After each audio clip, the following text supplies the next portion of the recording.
Gloria al nombre de Cristo. Me da mucho gusto volver nuevamente a salir al aire. Hoy en esta ocasión vamos a hablar el tema: ¿con qué propósito resucitarán los cristianos? Lo hemos reducido aquí y decimos cristianos resucitados con propósito, porque Dios en lo que hace no hace nada al azar. Y si Dios dice que la vida continúa después de la muerte, Él tiene un propósito porque lo hace. Cuando los creyentes reciban su nuevo cuerpo, se revestirán de inmortalidad. ¿Por qué los cristianos tienen que revestirse de inmortalidad? Veamos qué cosa nos dice la palabra de Dios. La palabra de Dios en la primera carta del apóstol Pablo a los Corintios, capítulo 53, capítulo 15, versículos 53 al 58, dice la palabra de Dios: porque es necesario que esto corruptible se vista de incorrupción, y esto mortal se vista de inmortalidad. Y cuando esto corruptible se haya vestido de inmortalidad, y esto mortal se haya vestido de inmortalidad, entonces se cumplirá la palabra que está escrita: sorbida es la muerte en victoria. ¿Dónde está, oh muerte, tu aguijón? ¿Dónde, oh sepulcro, tu victoria? Ya que el aguijón de la muerte es el pecado, y el poder del pecado la ley. Mas gracias sean dadas a Dios, que nos da la victoria por medio de nuestro Señor Jesucristo.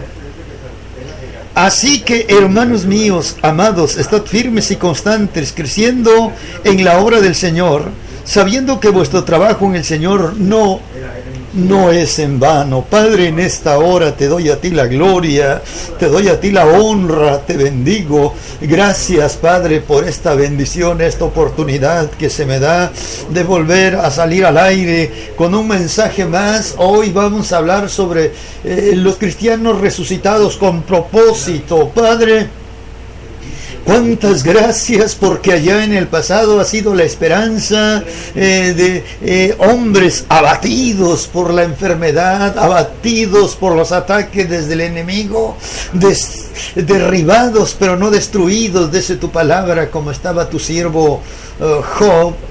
Pero él dijo: yo sé que mi Redentor vive y al fin se levantará del polvo. Y yo sé que después de deshecha esta mi piel, en mi carne yo he de ver a Dios.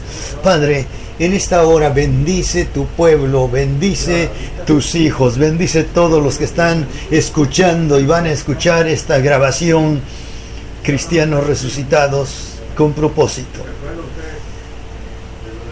Bien, amigos y hermanos, hoy en esta ocasión queremos contestar la siguiente pregunta a través de este mensaje: ¿por qué los cristianos se revestirán de inmortalidad? La respuesta número 1 es: para que lleguen a ser todo lo que Dios se propuso en la creación. Pues el hombre fue hecho para, contestaremos eso. Como respuesta número 2, para que los creyentes conozcan a Dios de la manera completa que Él desea que lo conozcan. Como número 3, para que Dios exprese su amor a sus hijos como Él desea, y para que sus hijos soporten el buen trato de Dios. Como cuarta respuesta, los fieles que estén vivos cuando Cristo venga tendrán la misma transformación que los muertos en Cristo. Porque ¿qué es lo que dijo Jesucristo? Veamos a continuación entonces. La pregunta número 1 dice: para que lleguen a ser todo lo que Dios se propuso en la creación. Pues el hombre fue hecho para, por ejemplo, en Primera de San Pedro, capítulo 2, versículos 9 y 10 dice: mas vosotros sois linaje escogido, real sacerdocio, nación santa, pueblo adquirido por Dios, para que anuncie las virtudes de aquel que os llamó de las tinieblas a su luz admirable. Los cristianos fuimos hechos entonces para gobernar, y por consiguiente, si fuimos hechos para gobernar, la Biblia en este pasaje dice que somos real sacerdocio. Dice la palabra de Dios también que fuimos hechos para señorear. Eso dice también primera de San Pedro 2, 9 y 10. Y entonces, si fuimos hechos para señorear, somos linaje escogido. Dios en su elección, un día ya donde nos encontramos alejados de Dios, ajenos a los pactos de la promesa, Él llegó hasta allá, hasta nosotros, nos tendió la mano y nos rescató del fango en el que estábamos. Y entonces por eso somos linaje escogido, porque de entre de mucha corrupción, mucha gente perdida, Él nos sacó. Fuimos también, ahora sí, y fuimos llamados, ¿para qué? Y fuimos hechos, ¿para qué? Para reinar. La Escritura dice que somos nación santa. Y bueno, en Génesis 1:26 dice: y entonces dijo Dios, hagamos al hombre a nuestra imagen, conforme a nuestra semejanza, para que señoree. Dios nos dio esa facultad. Vemos que eso de señorear en un principio, cuando no había pecado, cuando el hombre no se había alejado de Dios, entonces vemos que las fieras, los leones, los tigres y todas las fieras que hoy acosan, que hoy huyen del hombre, pero también el hombre huye de ellos, o tienen que domarse porque son animales salvajes. Nada de eso era así, hasta que entró el pecado al mundo, hasta que ahora sí que el mundo, como dice la Escritura, se llenó de violencia. Entonces el hombre fue hecho para gobernar. Y vaya que de vez en cuando vemos eso. Precisamente en esta semana veía en un programa de espectáculo, veía como un domador estaba enseñándole al público que los animales, cuando uno no es agresivo con ellos, los animales no son agresivos. Y asombrosamente, pues vi en cuestión de instantes, no fue minutos ni nada de ello, como él tomó su vara y dijo: no voy a golpear al animal, tampoco lo voy a amenazar, simplemente le voy a señalar un lugar a donde él tiene que venir y ustedes van a ver. Señaló a un tigre. El tigre se levantó y vino a donde él le señaló. El tigre se acostó y dijo: para que vean que estos animales no son agresivos. Se echó sobre el tigre, él se acostó encima del animal. Después se bajó y lo abrazó, se abrazaron. Después de que se abrazaron, se dieron un beso. Él besó al tigre y el tigre lo besó a él. Increíble, pero es cierto, lo vi. Y quiero decirles, amigos y hermanos, que en Génesis 1:1, desde el primer instante que Dios en su mente todavía no había hecho al hombre, pero ya estaba declarando con qué propósitos lo iba a hacer. Y entonces dijo Dios: hagamos al hombre conforme a nuestra semejanza, para que señoree sobre todas las bestias, sobre todo lo que se mueve, sobre todo lo que se arrastra, dijo Dios. Dios le dio ese dominio al hombre. Entonces el hombre fue hecho ya hemos dicho que fue hecho para gobernar, para señorear, para reinar. Como fue hecho para gobernar, señorear y reinar, entonces el hombre es real sacerdocio, el hombre es linaje escogido, el hombre es nación, ha sido convertido en nación santa cuando ha sido redimido por Cristo. ¿Qué más? ¿Con qué propósito? ¿Por qué los cristianos tienen que revestirse de inmortalidad? Según 1 Corintios 15:53, dice 15:53, porque es necesario que esto corruptible se vista de incorrupción y esto mortal se vista de inmortalidad. ¿Para qué? Para que los creyentes conozcan a Dios de la manera completa que Él desea que le conozcan. En San Juan 17:3 dice: y esta es la vida eterna, que te conozcan a ti, al único Dios verdadero, y a Jesucristo, a quien has enviado. Muchos predicadores, por no concentrarse bien en la Biblia, por no leer el contexto, dicen de Moisés que Moisés conoció a Dios y que lo vio cara a cara. y que habló con él, porque hay versículos que eso es lo que dicen, como cualquier ser humano habla con su compañero. Sin embargo, Dios le dijo, cuando le dijo, me voy a mostrar a ti, pero tú vas a llevar tu rostro y lo vas a poner contra la peña. Y yo pasaré, dice, y podrás ver mis espaldas, mas no mi rostro, porque no hay hombre que me vea y viva. Así le dijo Dios a Moisés.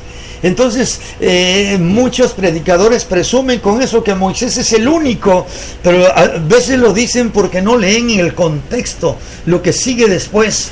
Moisés vio las espaldas de Dios, mas no su rostro. Y según San Juan 17:3 dice, y esta es la vida eterna, que te conozcan a ti, al único Dios verdadero, y a Jesucristo, a quien has enviado.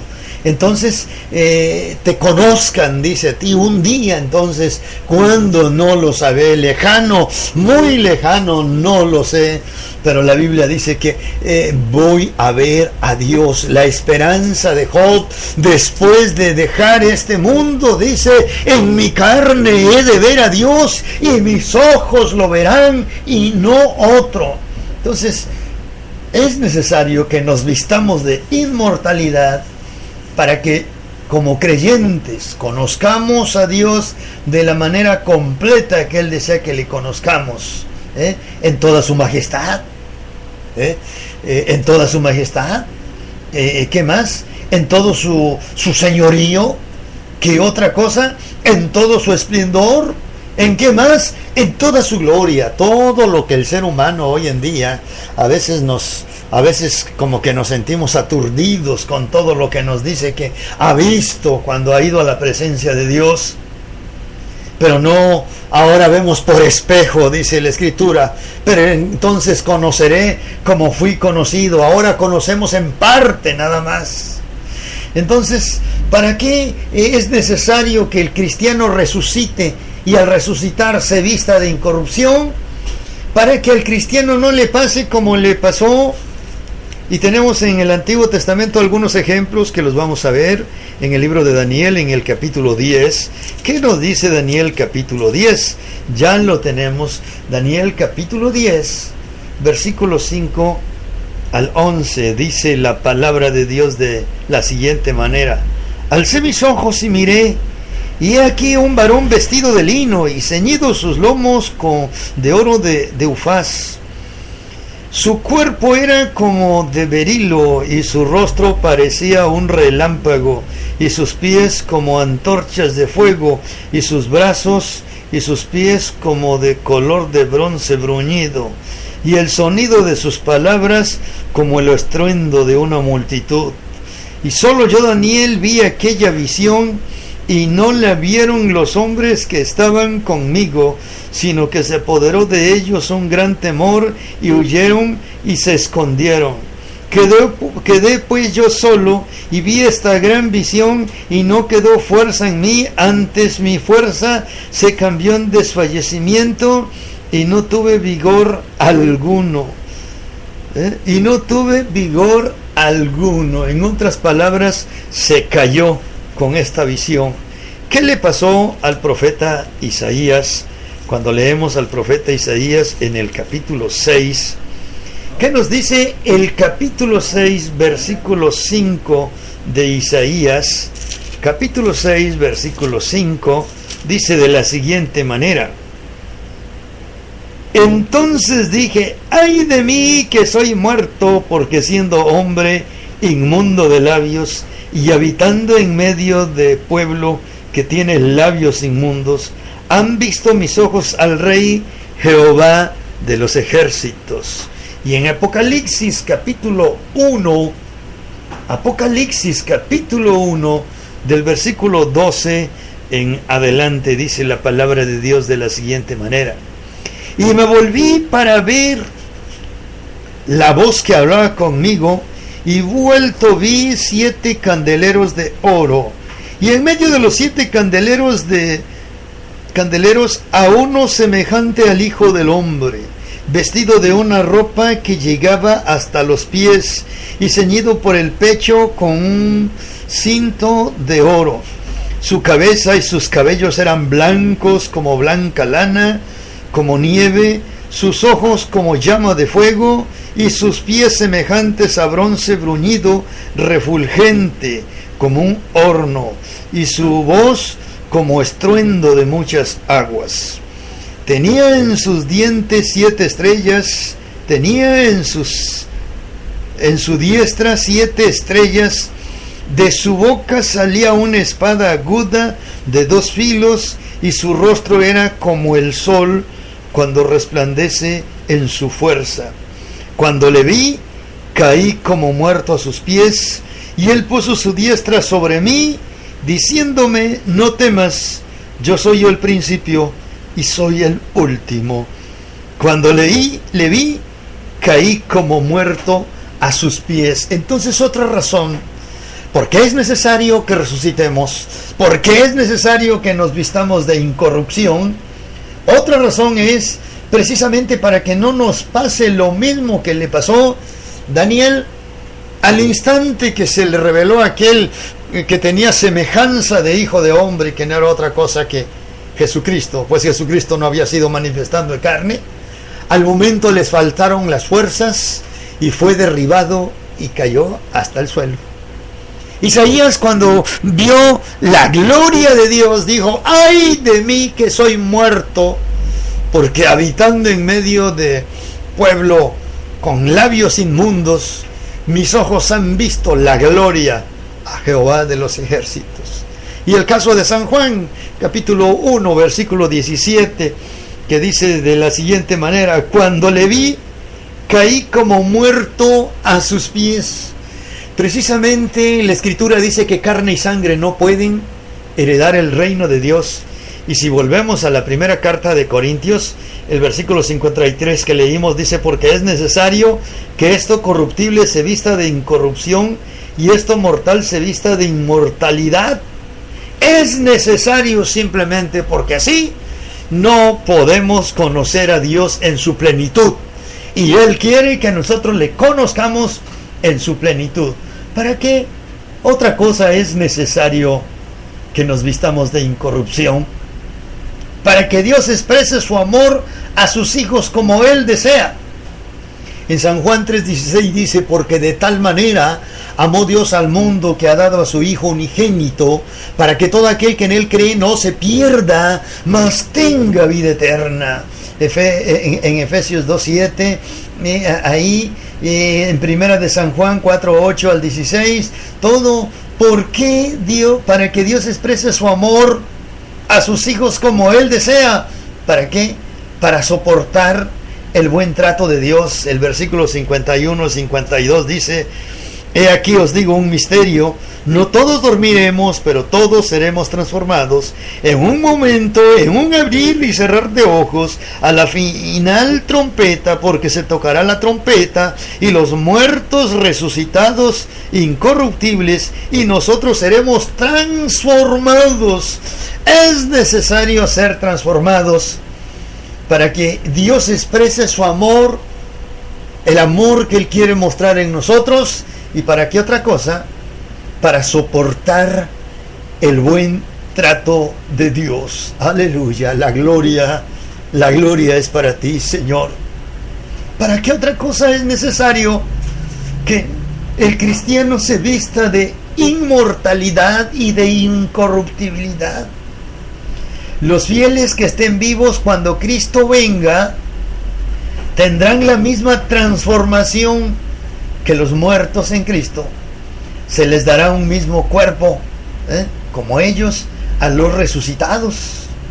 No sufrirán la muerte física, según 1 de Corintios, capítulo 15, el versículo 26, 15-26, dice, la palabra de Dios dice de la siguiente manera: y el postrer enemigo que será destruido es la muerte. El postrer, el último enemigo en ser vencido, en ser destruido, es la muerte. Hoy es necesario, dice la Escritura, que está establecido para ser el ser humano, que muera una sola vez y después de esto el juicio. Pero cuando Dios haya cumplido todos sus propósitos que tiene para con la humanidad, cuando haya redimido a todos los que en su elección Él tiene elegidos, Él tiene escogidos, entonces se va a cumplir esa palabra profética que dice, lo hemos leído aquí en este versículo, versículo que leíamos, 26, que dice: y el postrer enemigo que será destruido es la muerte. O sea, un día la muerte también va a ser juzgada, va a ser sentenciada y va a ser lanzada pues al lago de fuego. Y los versículos que leímos, que dice: he aquí os digo un misterio, no todos dormiremos, pero todos seremos transformados. El versículo 54 al 57 dice: y cuando esto corruptible se haya vestido de incorrupción, y esto mortal se haya vestido de inmortalidad, entonces se cumplirá la palabra que está escrita: sorbida es la muerte en victoria. ¿Dónde está, oh muerte, tu aguijón? ¿Y dónde, oh sepulcro, tu victoria? Ya que el aguijón de la muerte es el pecado, y el poder del pecado la ley.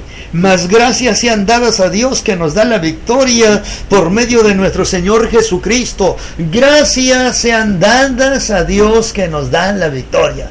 Entonces los fieles que estén vivos cuando Cristo venga tendrán la misma transformación que los muertos en Cristo, y así iremos para recibir al Señor en el aire. Entonces tanto a los que resuciten como a los que sean transformados se les dará un mismo cuerpo, ahora sí ya incorruptible. No sufrirán los estragos o los daños de la muerte física, porque la muerte física habrá sido vencida, habrá sido sentenciada. Jesucristo, hay un versículo más, o unos versículos más en San Juan 5:28, y dicen de la siguiente manera. Vamos a buscar estos en este capítulo de San Juan 5:28.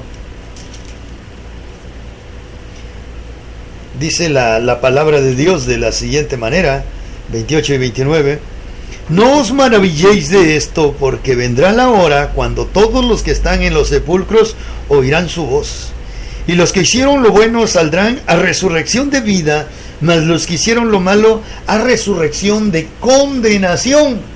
Jesucristo aquí dijo que los que hicieron lo bueno resucitarán para ser recompensados, para recibir al Señor en el aire. En el mismo aire, antes de llegar al cielo, se establecerá un trono, el juicio bema, como se le llama, y Jesucristo juzgará a todos sus santos, a todos sus escogidos, para recibir la recompensa de lo que hicieron mientras estuvieron aquí en la tierra. Quiero decirles que en estos versículos voy a volver a repetir, y dice: los que hicieron lo bueno saldrán a resurrección de vida. Estos resucitarán cuando en la primera carta del apóstol Pablo a los Corintios 15, del versículo 54 en adelante, dice: se tocará la trompeta y los muertos en Cristo resucitarán primero. Entonces, los que resuciten primero, los que salgan a resurrección de vida, esos son los salvos. La siguiente parte de este versículo de Juan 5:29 dice: mas los que hicieron lo malo resucitarán a resurrección de condenación. O sea que habrán pasado un lapso de tiempo de 1000 años entre una resurrección y otra. La primera resurrección, en la primera resucitarán solamente los justos, los que han muerto en el Señor, los del Antiguo Testamento. Ahora sí, desde la sangre de Abel, el primer mártir justo, hasta el último en el Antiguo Testamento, resucitarán también para irse con el Señor. Pero el Nuevo Testamento hace mucho hincapié en que es la iglesia, son los cristianos de hoy, la iglesia de Cristo, la que resucitará y será para ser juzgada, pero para ser recompensada, de ninguna manera para ser condenada. Y dice: y los que hicieron lo malo, a resurrección de condenación. Habrá pasado, decíamos, un lapso de tiempo de 1000 años esos son los que van a ser juzgados frente al gran trono blanco. Esos son los que cuando se siente aquel anciano de días, dice que la muerte, todo, el sol, la luna, las estrellas, todo huirá. La gente huirá. La gente que nunca se ha postrado, que nunca ha orado, orarán, clamarán. Dice que a los montes, a los cerros, a las rocas, cubrirnos, escondernos de aquel que está sentado en el trono blanco. Esa es la segunda resurrección que dice aquí San Juan, que volvemos a repetir ese renglón. Dice, mas los que hicieron lo malo, a resurrección de condenación, porque los justos habrán sido resucitados con Cristo. Dice aquí que entonces los que hicieron lo bueno, esos resucitarán. ¿Para qué? Pues para ser transformados, para que reciban cuerpos glorificados, para ser recompensados, según la carta del apóstol Pablo a los Corintios en el capítulo 3, dice que también para ser juzgados conforme a sus obras. Hay que ver que 2 de Corintios 5:10 dice, porque es necesario que todos nosotros comparezcamos ante el tribunal de Cristo, para que cada uno dé cuenta de lo que hizo aquí en la tierra mientras estuvo acá, sea bueno o sea malo. Si es necesario en este sentido que los cristianos, al ser resucitados, al recibir un cuerpo ya glorificado, un cuerpo transformado, un cuerpo fuera de corrupción, un cuerpo incorruptible, es necesario todo esto, ya lo hemos dicho aquí en esta palabra, para conocer el rostro de Dios, para resistir la gloria en la que vamos a vivir, pero también como vamos a recibir una recompensa importante, mi amigo, mi hermano, que todo lo que tú haces, si tú eres un predicador, si eres un evangelista, si eres un maestro, si eres un ministro de alabanza, lo que hagas, sea muy significativo o sea muy pequeño, hacedlo, dice la Escritura, de corazón, como para la gloria de Dios. ¿Para qué? Para que en aquel día, dice la Escritura, que si un vaso de agua damos en su nombre, de ello no vamos a perder recompensa, de ello vamos a ser recompensados. Amigo, hermano, amigo, si no has abierto tu corazón, este es el momento, hermano. Si estás fluctuando, si estás volviéndose hacia atrás, es el momento que te vuelvas al Señor con todo tu corazón, con todas tus fuerzas, que te rindas, que te reconcilies con Él y que lo sigas muy de cerca, porque la recompensa, cuando Él venga por los suyos o cuando Él nos llame a su presencia, la recompensa es segura. Quiero invitarte a que hagamos esta oración. Padre, en estos momentos, gracias. Gracias, Padre, porque esta ha sido la palabra que tú nos has dado hoy, y bendecimos tu nombre ahora y siempre, Señor. Y bendito Dios, mi alma te espera, Señor. Mi alma desea, se regocija en ti, se regocija en Dios, mi Salvador, porque sea bendito Dios que la pesadilla que hoy vivimos no va a ser para siempre. Un día tú le pondrás fin a todo esto. Un día tú gobernarás sobre este mundo con poder, con gloria, y establecerás la tierra, se llenará de tu conocimiento y no se hablará más que de ti, porque te conoceremos. El mundo te conocerá a ti, Jesús. Gracias, Padre, en esta hora. Gracias, Señor. Gracias, Padre. Aleluya.